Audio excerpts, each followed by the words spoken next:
అమ్మా, నేను మీ అందరి ఆకలిని మా వ్యూవర్స్కి చెప్పడానికని వచ్చాను.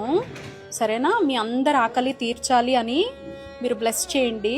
అలాగే మీ ఆకలి తీర్చే వాళ్ళందరూ కూడా బాగుండాలి అని బ్లెస్ చేయండి. ఓకేనా? పిల్లలు, నేను మీ గోమాతని.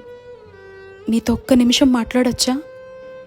మేమిక్కడ 8,000 మంది ఉంటున్నాం. మమ్మల్ని 35 ఏళ్లుగా సత్యం శివం సుందరం అనే ఈ ఆశ్రమంలో ఉంచి మా ఆలన పాలన చూస్తున్నారు వీళ్ళంతా. మేమంతా రోజుకొకసారి కడుపు నిండా తినాలంటే 3 లక్షలు ఖర్చు అవుతుందిట.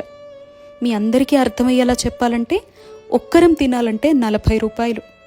మమ్మల్ని నమ్మేయాలని చూసిన వాళ్ళ దగ్గర నుంచి, ఆకలితో రోడ్ల మీద తిరుగుతున్నప్పుడు, అనారోగ్యంతో పడున్న చోట మమ్మల్ని చంపేసి వండుకొని తినాలని చూసే వాళ్ళ దగ్గర నుంచి, పాలిచ్చి కుటుంబాలన్నీ బాగుపడ్డాక ఇక మేం పనికిరాము అని అనాథలుగా బయట వదిలేసినప్పుడు మా అందరినీ ఈ సత్యం శివం సుందరం అనే సంస్థ సభ్యులు 35 ఏళ్లుగా అక్కున చేర్చుకొని కంటికి రెప్పలా చూసుకుంటున్నారు. పిల్లలు పాపం మాకు సేవ చేసి చేసి వాళ్ళంతా అలసిపోయారు.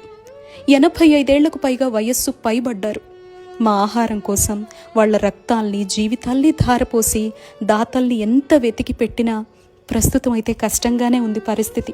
భవిష్యత్ ఏంటా అని ఒక్క సాయం చేస్తారా?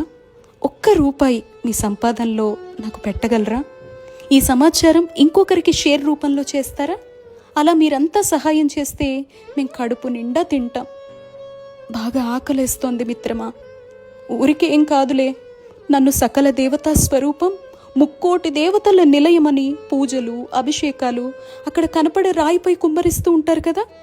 ఇక్కడ మేము ప్రాణంతో ఉండి ఆకలితో అలమటించిపోతున్నాం. 8,000 మంది ఉన్నాం. మీ సహాయం కోసం చూస్తున్నాం. అలా చేస్తే మీ తరతరాల పాపాల్ని మేము తీసేసుకుంటాం. మీ మధ్య బ్రతకమని మీరంతా ఉన్నారు అని పంపిన మా శివయ్యకి మీ అందరి సాయం గురించి చెబుతాం తెలుసా. కావాలంటే మీరంతా మా దగ్గరకు కూడా రావచ్చు. మీరేం పెట్టినా ప్రేమతో తింటాం. లక్షలు కోట్లు ఖర్చు పెట్టి మీరంతా వేడుకల పేరుతో చేసే వృధా ఖర్చు ఉంటుందే, అలాంటివి మేము అస్సలు చెయ్యం. మీ పిల్లల పుట్టినరోజులు, పెళ్లి రోజులు, వేడుకలు మాతో కూడా చేసుకోవచ్చు కదా మిత్రమా. కొండంత ప్రేమనిచ్చి పంపిస్తాం. ఇదే మిత్రమా మీతో మాట్లాడాలి అనుకున్నా. మీ అందరి కోసం చూస్తూ ఉంటామే. మీరంతా భవిష్యత్తులో మాకు అండగా ఉంటారు అని ఈ ట్రస్ట్కి ఒక్క ధైర్యాన్ని ఇస్తారు కదూ. ఇట్లు మీ గోమాత.